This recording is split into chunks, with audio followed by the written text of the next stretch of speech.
En préambule de cet exposé, je tiens à vous préciser que je ne suis pas devant vous pour faire l'apologie de la chasse, et qui plus est de la chasse à courre, ni pour combattre cette activité. Mon propos sera d'apporter des éléments historiques et techniques se rapportant à l'acte de chasse en général et l'acte de chasse à courre en particulier. Nous en découvrirons également le déroulement. Nous pourrions commencer par une question. La chasse, c'est quoi? Succinctement, dans le droit français, c'est l'acte de tuer et de s'approprier un animal sauvage par tous moyens conformes à la loi. Cette activité ne peut s'exercer légalement sans l'autorisation écrite du propriétaire des terrains sur lesquels le gibier est cantonné. Tout autre moyen non conforme à la législation en vigueur n'est plus un acte de chasse, mais un acte de braconnage. L'acte de chasse est ancestral et fut pour les premiers hommes un acte indispensable pour survivre. La chasse commença à être organisée dès que la vie sociale s'organisa elle-même. Au cours des siècles, des interdits lui furent appliqués. Elle fut, entre autres, l'apanage des grands de ce monde qui s'en réservaient la pratique exclusive. En témoigne ce rendez-vous de chasse que vous connaissez tous, puisqu'il s'agit du château de Chambord. En effet, le droit de chasser n'était, sous l'Ancien Régime, qu'une concession donnée par le roi aux seigneurs et gentilshommes possesseurs de fiefs. Courant 1789, un règlement royal est adressé par le pouvoir aux agents du roi afin d'organiser les élections des députés aux États généraux. Dans les cahiers de doléances du tiers-État, présentés aux États généraux le 4 août 1789, les paysans revendiquent le droit de chasse. C'est donc bien un acquis de la Révolution qui donna au petit peuple la possibilité d'accéder légalement à l'acte de chasse en abolissant les privilèges. Dès lors, tous les modes de chasse furent utilisés. Le dénominateur commun était de s'approprier un animal selon un mode choisi. Piège, lacet, trappe, fauconnerie, tir à l'arc, au fusil, à cor et à cri. C'est ce dernier mode de chasse que je vais essayer de faire découvrir à certains d'entre vous et redécouvrir à d'autres. Au moment où notre pays était habité par nos ancêtres les Gaulois, l'auroch était chassé à courre. C'est Charlemagne qui codifiera la chasse à courre et créera les lieutenants de louveterie, les loups-paris. L'art de la chasse à courre était né. À la fin du XIVe siècle, Gaston II dit Phobus, comte de Foix et vicomte du Béarn, grand chasseur devant l'Éternel, nous laisse son livre de la chasse. À cette époque, on ne chasse à courre qu'à cor et à cri. Le cor était fait, généralement, d'une corne d'animal. Sous Louis XV, la chasse à courre atteignit son apogée.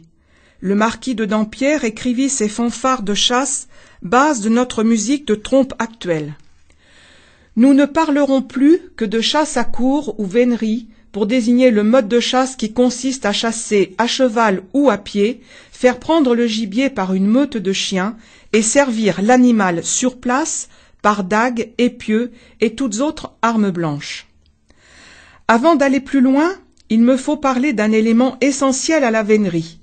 Cet élément est celui qui est le trait reliant toutes les composantes de la chasse à courre.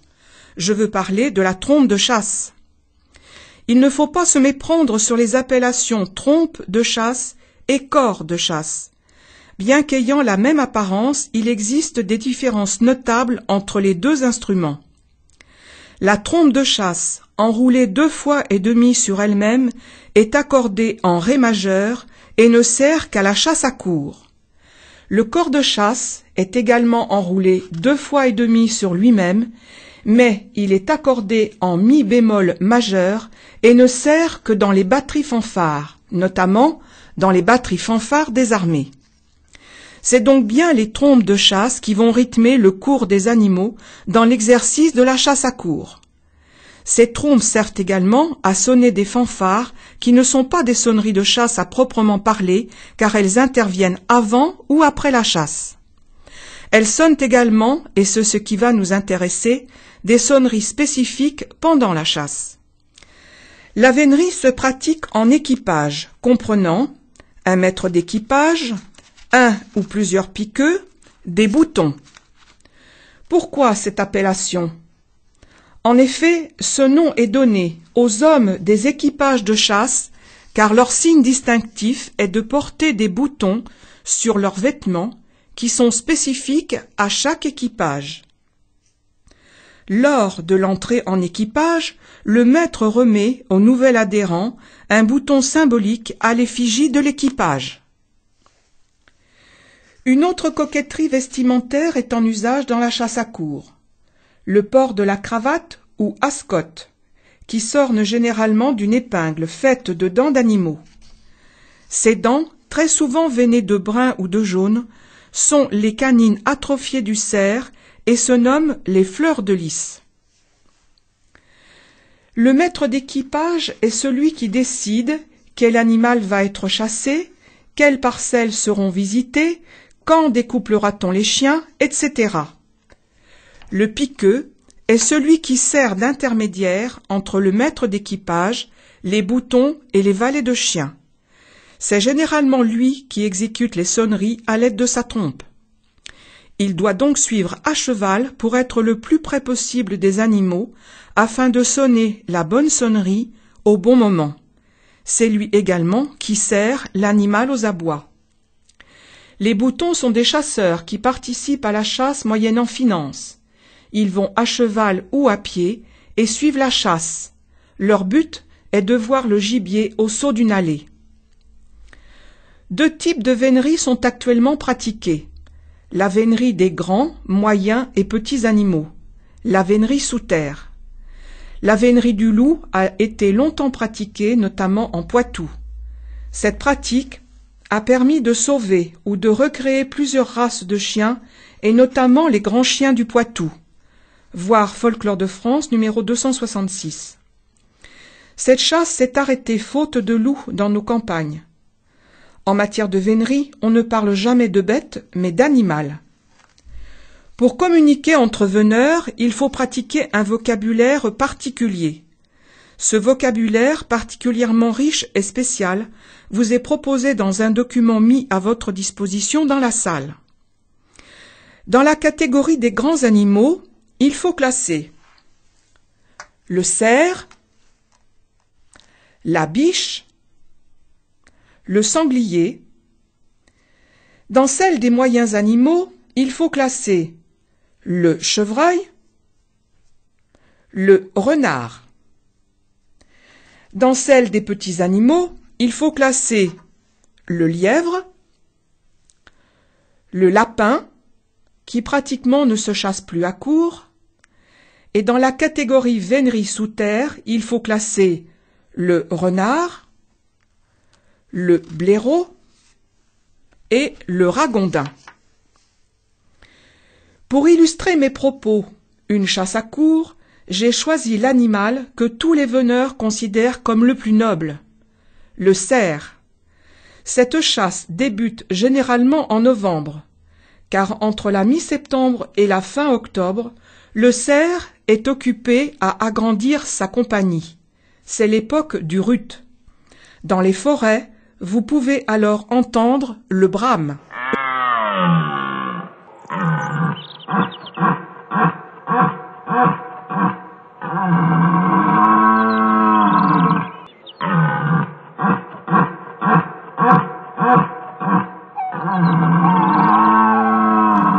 Bourré de testostérone, il indique par ses cris qu'il est bien présent sur son territoire et prêt à en découdre avec le moindre rival. Avant que ne commence la description d'une chasse à courre proprement dite, il faut entendre une sonnerie de trompe de chasse. Comme dit précédemment, cet accessoire est simplement indispensable, car c'est grâce à lui que les initiés vont pouvoir suivre le déroulement de la chasse sans même bouger. En effet, toutes les sonneries correspondent à une action bien précise, comme la vue, le débûcher, le rembûcher, le ballot, la lalie, la curée, la rentrée au chenil et bien d'autres encore. Pour commencer à être un peu dans une chasse à courre, je vous propose d'entendre la sonnerie de trompe dédiée au saint patron des chasseurs et des veneurs, la Saint-Hubert.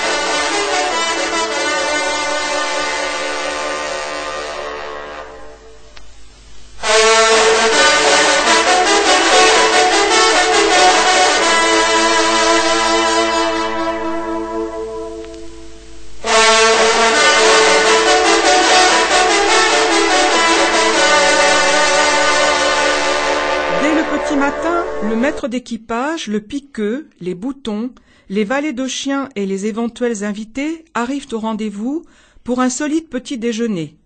Potage, charcuterie, viandes diverses, fromages et desserts sont au menu. La journée sera sans doute longue et il faut prendre des forces. Les dames invitées arrivent généralement à la fin de ce repas, car elles auront la possibilité de prendre une collation au cours de la journée. Elles sont annoncées par une sonnerie particulière. Cette sonnerie s'appelle la calèche des dames et a la particularité d'avoir des paroles. Je ne renonce pas au plaisir de vous la faire entendre. De nos gentes dames, la calèche roule sur le gazon. Compliment, mesdames, votre charme n'a de comparaison. D'une fanfare amie, disons, la grâce, l'amour, mais ne perdons raison. De nos gentes dames, la calèche roule sur le gazon. Nous chassons, mesdames, nous faisons chaque chose en saison. Avant ce repas pris au rendez-vous et à la pointe du jour, un homme ou valet de limier est parti faire le bois accompagné d'un chien ou limier pour faire les pieds. Le valet de limier se sert de ses yeux, le chien de son nez. L'opération consiste à relever les empreintes d'animaux rentrant dans l'enceinte choisie, car il n'est pas pensable de découper les chiens au hasard, partir à la bille-baude et faire buisson creux. Lorsque la rentrée est découverte par le valet de limier et confirmée par le chien, le valet dispose à cet endroit une brisée faite d'une poignée de végétation. Généralement, 3 essences sont utilisées. 3 essences prises sur place, brisées à la main et non pas coupées. Cet ensemble est disposé sur le sol, les gros bouts tournés en direction de celles prises par les animaux ou simplement cassés et restant pendus aux arbres. On dit qu'il brise haut quand les branchettes restent suspendues aux arbres et qu'il brise bas ou par terre quand cette brisée est déposée au sol. Il faut ensuite continuer sa quête tout autour de la parcelle pour savoir si les animaux ne sont pas sortis. On appelle cela détourner. Si les pieds sont sortants, il faut alors changer de parcelle et reprendre les investigations. Ce vol céleste ou empreinte de cerf indique que des animaux sont rentrés cette nuit dans cette enceinte et qu'elle est pourvue de ceux correspondant à la décision prise au cours de la réunion d'avant-chasse. Le valet de limier revient au rendez-vous pour faire son rapport au maître d'équipage, accompagné de son piqueux. Après s'être concertés, les 3 hommes attendent les invités à la chasse. Propriétaires terriens, invités de marque, boutons à cheval, hommes de pied, qui sont convoqués à une heure précise. De nos jours, malheureusement, des personnages en vélo tout-terrain, quad et autres engins pétaradants se joignent aux chasseurs, mais n'ont rien à faire à l'endroit où ils se trouvent. Il reste que cette activité de chasse à courre est très populaire dans la France entière. En témoigne le nombre de rallyes, répartis sur le territoire national et la foule se déplaçant pour voir l'événement. La meute de chiens d'ordre est bien en place avec les valets de chiens, attendant que les premières opérations se déroulent normalement. Une sonnerie réglera le départ pour la chasse.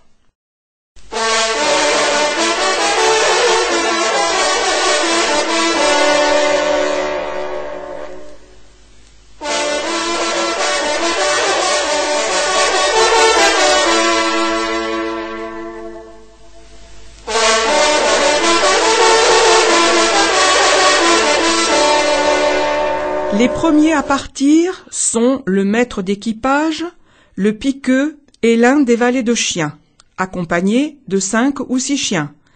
Ils se rendent à la brisée afin de mettre les chiens sur la voie, car en vénerie, le passage des animaux se nomme la voie. Ils ont pour tâche de lever les animaux après les avoir rapprochés. Sitôt la harde debout, il faudra sonner les animaux en compagnie.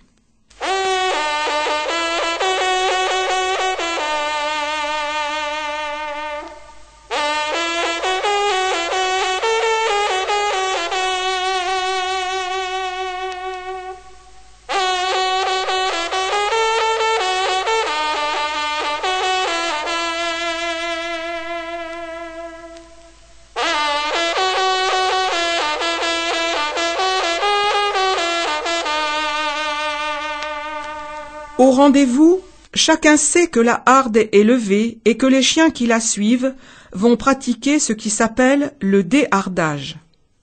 Il faut, pour respecter l'éthique de ce mode de chasse, séparer l'animal de chasse de la harde à laquelle il appartient.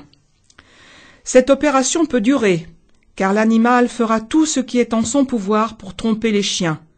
Saut à droite, à gauche, passage dans l'eau et retour à la harde. Certains vieux cerfs n'hésitent pas à donner un coup de leur bois à un cerf plus jeune, un daguet ou page, afin de le forcer à courir à sa place. C'est ce qui s'appelle faire le change. Il s'ensuit une certaine confusion qui ne trompe pas ni les chiens ni le piqueux qui sonne alors le change.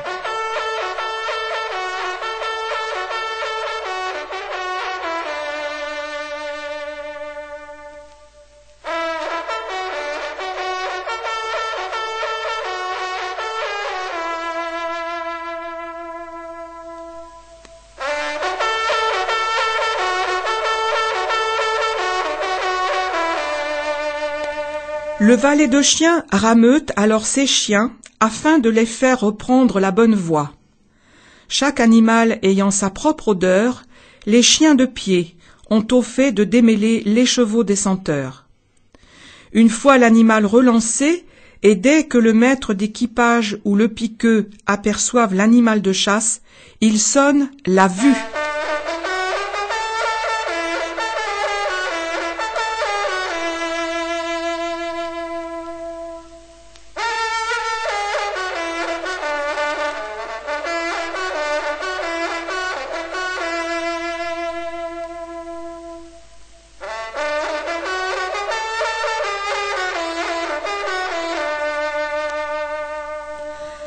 À ce moment-là, les valets de chiens découplent la meute qui se lance sur la voie du cerf. Tous ces chiens ne chassent que le cerf. On dit qu'ils sont créancés sur la voie du cerf. À la vue du cerf, le piqueux sonnera le disgorgement pour la plus grande joie du maître d'équipage et des invités, car ils avaient choisi de lever et courir soit un cerf royal, soit un disgorgement.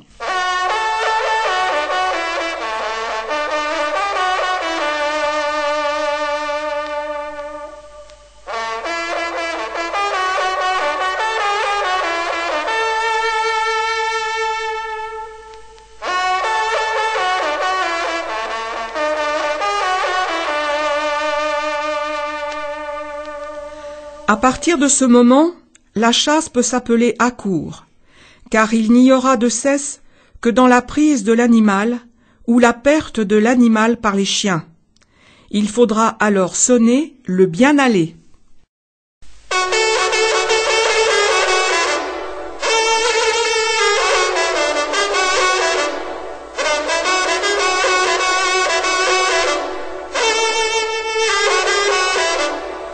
Après avoir tout tenté pour mettre les chiens en défaut, le cerf sortira de l'enceinte dans laquelle il a été lancé et partira à travers champs.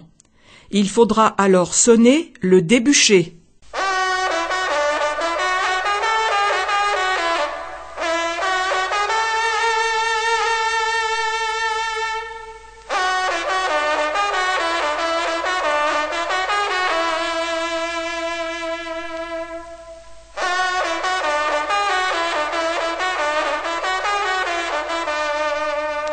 Le cerf qui a couru longtemps, les chiens aux trousses, bien souvent revient vers sa harde. Sitôt rentré au bois, le piqueux sonnera le rembucher.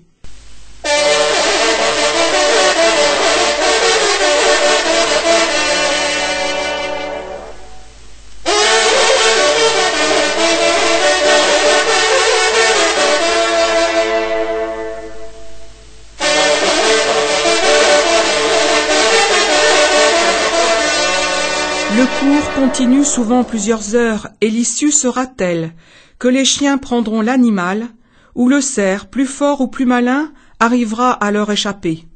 Seule sa résistance le mènera à cette dernière solution. S'il n'est pas assez résistant, il ira à l'étang pour se rafraîchir et, en entrant dans l'eau, il tentera de dissimuler sa voix. On dit alors qu'il bat l'eau. Malheureusement, les chiens et les chasseurs sont déjà là, et il ne peut leur échapper. Il est aux abois. Il fera alors courageusement tête aux chiens, pendant que le piqueux sonnera l'alali sur pied, puis l'alali par terre.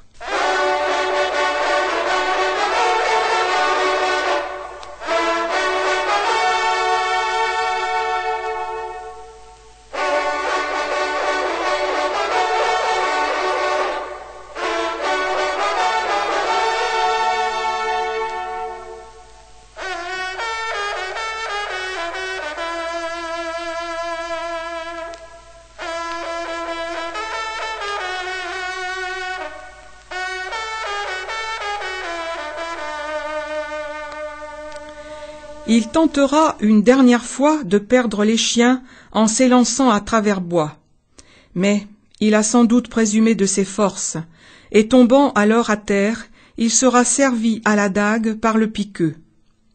La sonnerie qui suivra annoncera la curée, et les entrailles de l'animal de chasse seront distribuées aux chiens.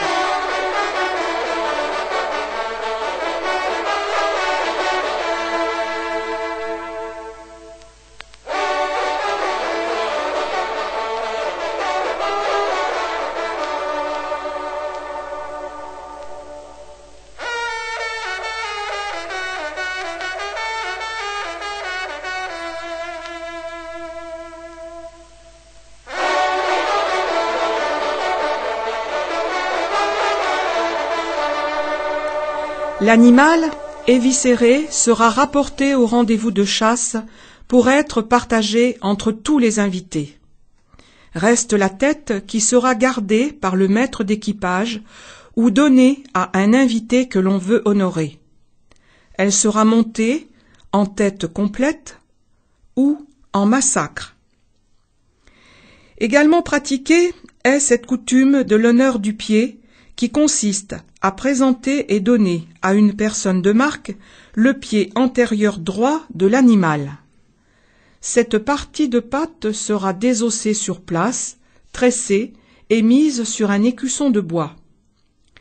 Il s'ensuivra comme il se doit un banquet où chacun fera et refera la chasse. Bien plus tard, chacun repartira chez soi. C'est alors qu'une sonnerie retentira, l'adieu des piqueux.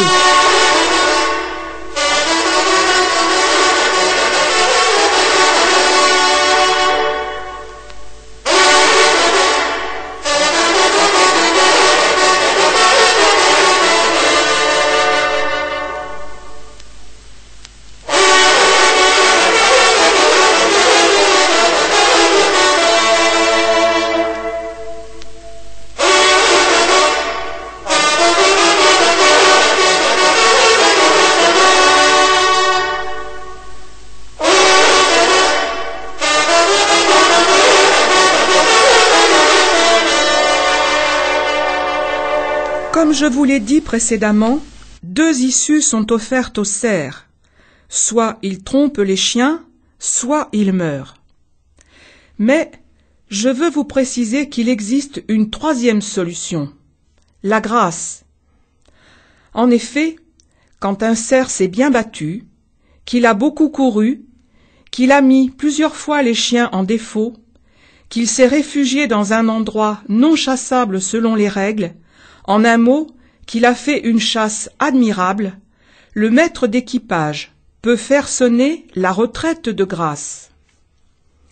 À cet instant, les chiens d'ordre sont repris par les valets de chiens et rassemblés en meute et aux ordres. Les hommes, le couvre-chef à la main, regardent partir l'animal qui leur a donné l'émotion que procure l'art de la vénerie.